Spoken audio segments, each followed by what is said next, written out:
All right, well, howdy, folks, and welcome to another episode.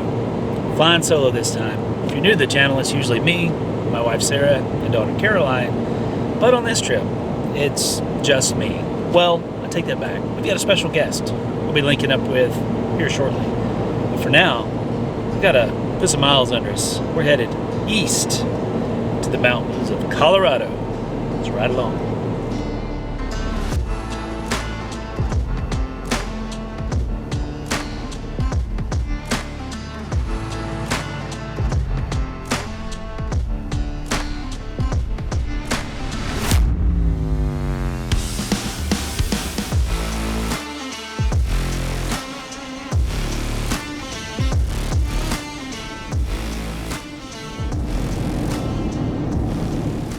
Alright, well, first camp just before darkness too, so nailed this just in time. Busy road right here, tons of hunters. I think it must be bow season here, so thankfully I'm just going to be here one night, so we'll put up with the noise and the racket. But the cool part, and I know it's dark, is kind of an epic camp view. We actually marked this when we did the high country trail, because this is the high country trail. All right, well, I'm beat. Long drive today. Thankfully, we're only about an hour and a half, 2 hours away from the meetup with our special guest. So I guess let's get the tent popped and some sort of food in us.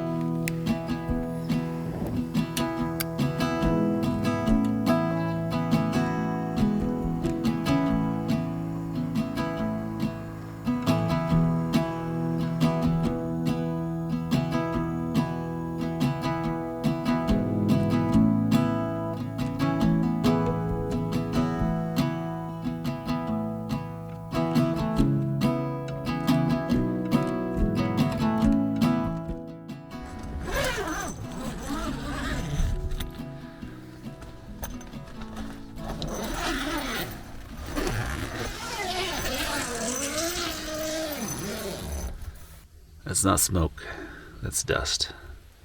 Because this road has been non-stop busy since 3 a.m. All the hunters are rolling in. I don't know if it's deer, elk. The bull elk were bugling like crazy all night last night too, so still not a bad night's sleep. But yeah, I had to sleep with my head under the covers with all this dust. Let's get on the trail, let's get out of here. Good morning, by the way. Let's roll.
Alright, quick pit stop. Trying to make some time. Opted not to make the coffee in the dust bowl this morning.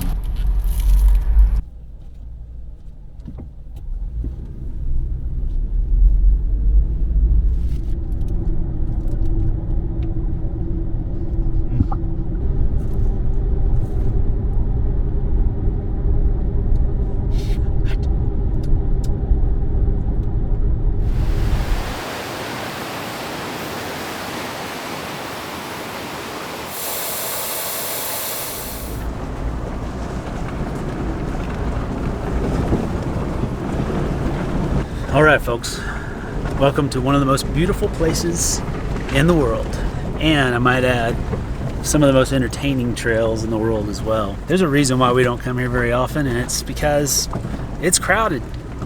You can see why. But school's in, maybe the crowds aren't quite so bad. We'll give it a shot.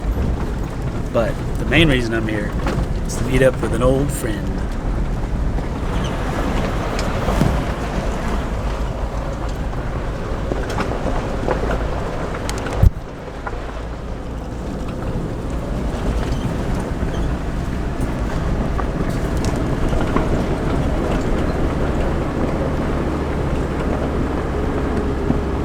Excuse me, sir. Sir, you can't park there. Hey, you can't park there. Swell Runner, what's up, buddy? Who have you guys? Or YouTubers? Oh, YouTubers? We're just playing around. Yeah. How you doing? What's up, buddy? Good to see you. Again.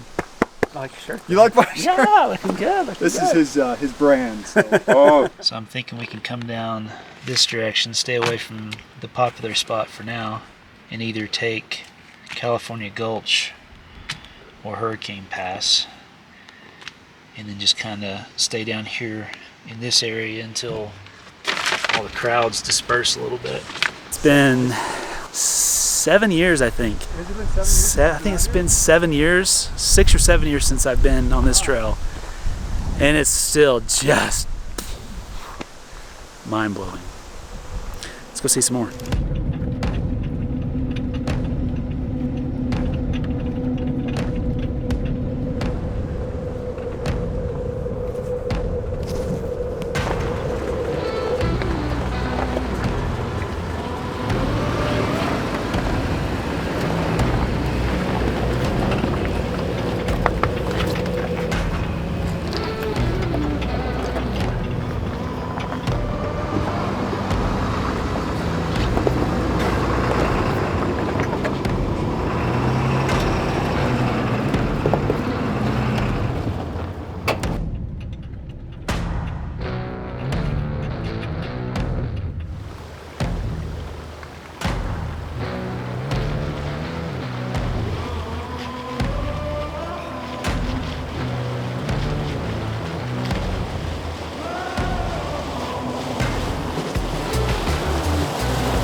Guess this one didn't quite pan out.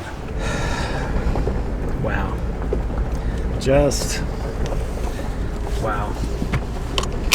It's like a different world. It's like you've stepped into a storybook.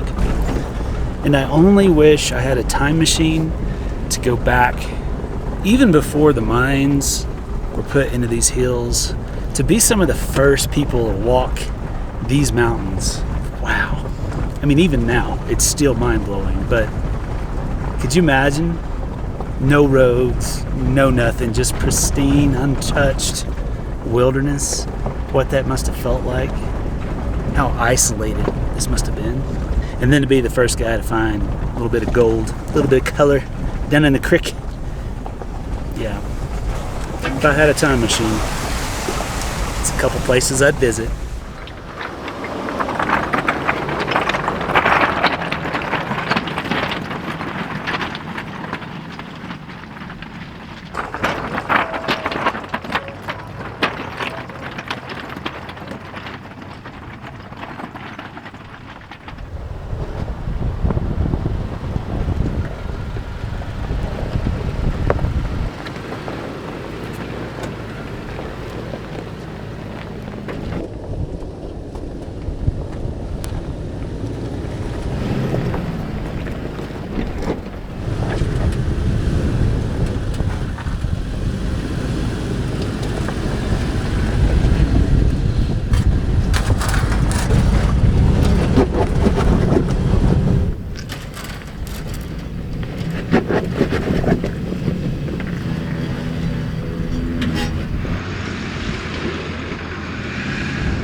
That's a good one. That's awesome. Now, the vast majority of our overland travels are along tamed forest and desert roads, with the primary goal being found in the joy of the journey and experience itself. But sometimes we like to push our rigs and skills just a bit on the more technical obstacles, and you just don't get a more iconic obstacle in southwest Colorado than the Poughkeepsie Wall. For decades, this has been the focal point of many an off-roader who travels to this wonderland wanting to test their mettle and push things to the limits. Some of them find the thrill of victory, others the agony of defeat, and for a very few unlucky folks, carnage when the Poughkeepsie gods reject their rubber-footed offerings. If you've been around the channel for a while, you know that 4Runner and I have a little history with making these attempts together. Like this trip from 2018, where we put our brand new Turtleback Expedition trailers through their paces in Southern California. And not because we had to, but because we wanted to. Because it's experiences like these that help develop skills and a deeper understanding of the physics involved when faced with a challenge. These tests, in a more or less controlled environment, pay huge dividends when you're up against an obstacle involuntarily and help is hours or even days away. Back in 2015, we made a feeble attempt at climbing this wall with our beloved Guadalupe Off-Road Club from New Mexico. But honestly, we were very green back then and still unfamiliar with our 4Runner's capabilities. Not to mention the fact it was only about a year old, and at the time we were in no rush to add trail damage to the growing list of modifications. And so we tucked our tails and winched up instead. But today, old Silver is back for redemption with a few more tricks up her sleeve and nearly 200,000 miles of mostly off-pavement travel under her belt. See, I kind of feel like you could go up right here. It's really, this part right here, it's about 24 inches of straight up. If you could even get a wheel over here without slipping. Yeah, you could just straddle it. Since 4Runner and I were in no hurry to push things, we took our time weighing the pros and cons of each line with a local who spends his weekends here for, well, entertainment. Needless to say, he's seen more than his fair share of rollovers and injuries here, so the gravity of the challenge wasn't lost on us. While we were mulling over the lines, a couple of other contenders arrived, and we sat back to watch how Poughkeepsie would act. And while the camera never does obstacles like this justice, you can see that it's a very fine balance of momentum, traction, and approach angles that change as you climb. Unfortunately, it's the slips, followed by the unexpected grips, that can get you out of shape and send you back down the hill, worst case, on one of your shiny sides. That's oh, back up.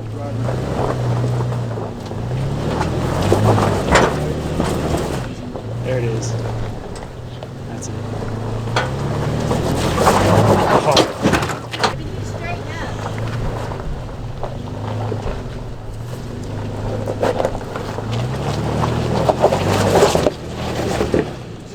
He's on it. He's on it.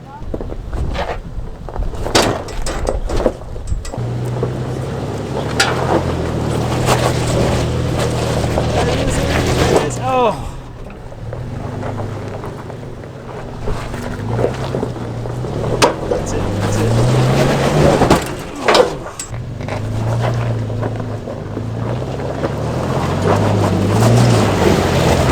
Oh, don't want to go that way.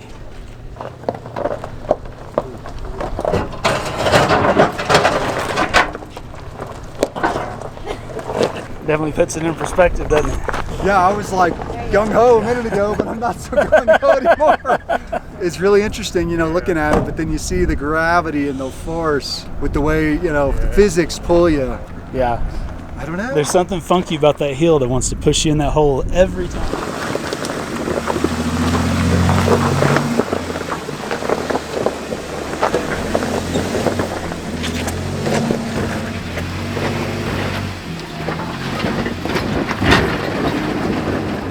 Let's look at it. Yeah, you just hold nice.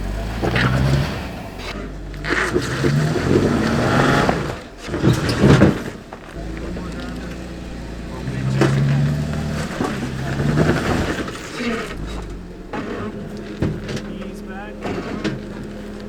Now straight. Right there. Come on back. Nice and easy. Nice and easy. 4 feet.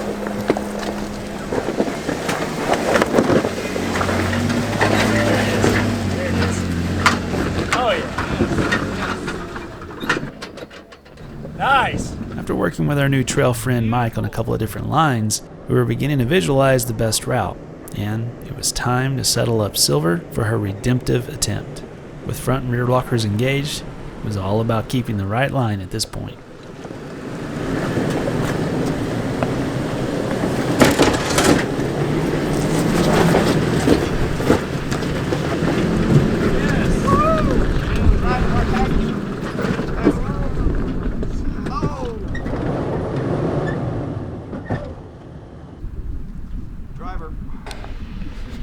Almost over. You want me to get a winch on you? Hang on.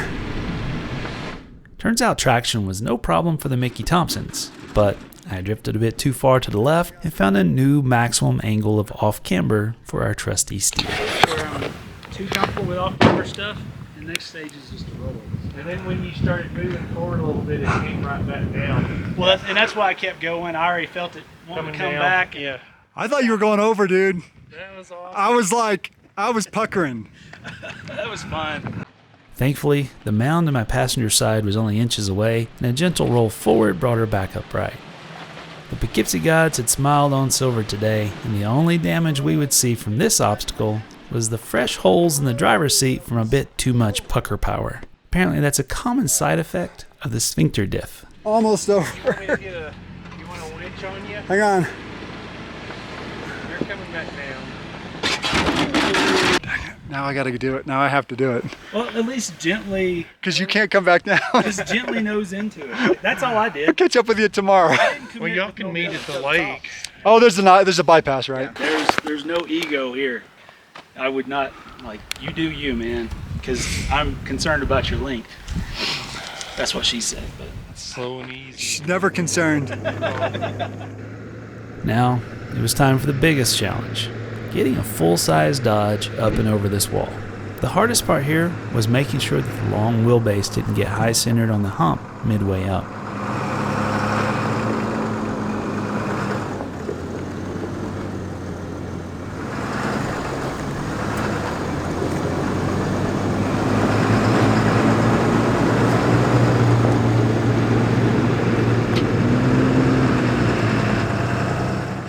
With such a heavy truck, we weren't sure if we'd have enough guts to pull this behemoth off the rocks if it got locked up. So we paused halfway up to allow a quick check for clearance. That looks good.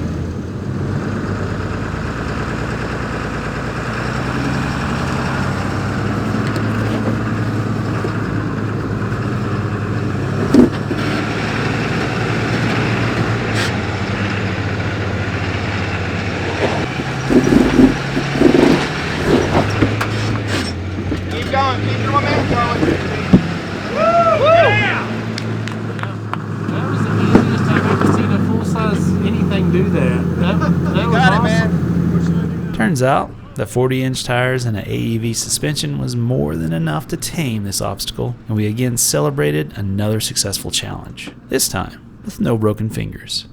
That wheelbase just went all over it. Your tires stayed dry too the whole time. Yep. AEV Prospector XL, baby. You want to do a full size, that's the way to go. Good job, man. That was awesome. While the wall is the primary attraction of this trail, it has even more tricks up its sleeve once you've made the climb. And so, with light beginning to fail us, we picked our way along the last obstacles in search of camp.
What a day. What a day. We were hoping to camp here on this lake, but somebody beat us to it, but I just wanted to come and take a quick peek before we roll on somewhere else. Oh, that's one fun trail right there. Well, not much further down the trail, or up the trail, I should say. I think we found camp. This might even fall into epic camp category. It's not bad. What do you think? That work?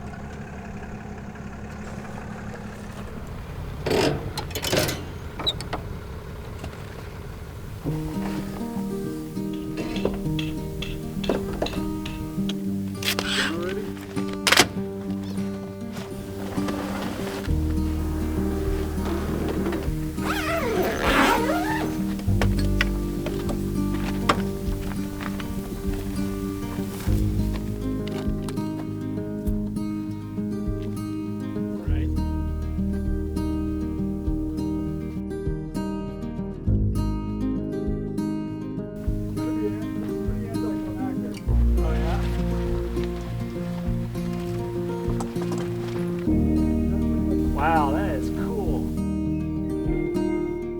After settling into our epic camp, it was time to check in with the girls, so I brought out a combo we've been testing over the past few months. Starlink internet and a home-built lithium power box, complete with a 120-volt inverter for running the system. So far, this has been an incredible addition for staying connected, and it was also helpful to Jason and our new friend Mike to use for checking in with their families as well. Feel free to click the link in the description below for a how-to on building your own power box like this. We'll also be covering our thoughts on Starlink in an upcoming video, so be sure to subscribe if you haven't already. If you watched the last 9 episodes, then you know we've been sticking to fast and easy meals up in Alaska. And while the freeze-dried Mountain House meals are some of the best on the market, it was time to return to our roots with something a little more substantial. And I think I know just the perfect meal to kick off our return to lower 48 travels.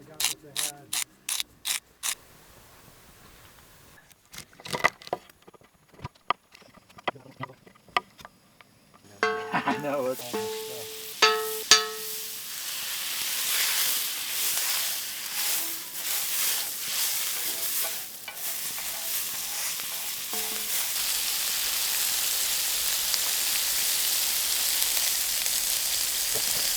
Might have went a little overboard with this brontosaurus size steak. Let's see if I can handle it though. That right there is about a 20-ounce ribeye. I think we're ready to do the same.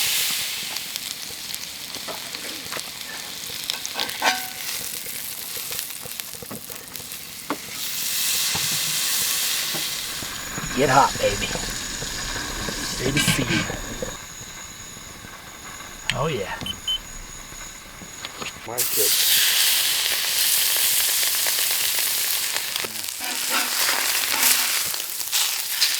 Oh yeah. Now it won't do it. There you go. Talk to it, talk to it, talk to it, talk to it, talk to it. Nice. Woo! That's how it's done. Time for you to have a little nappy poo.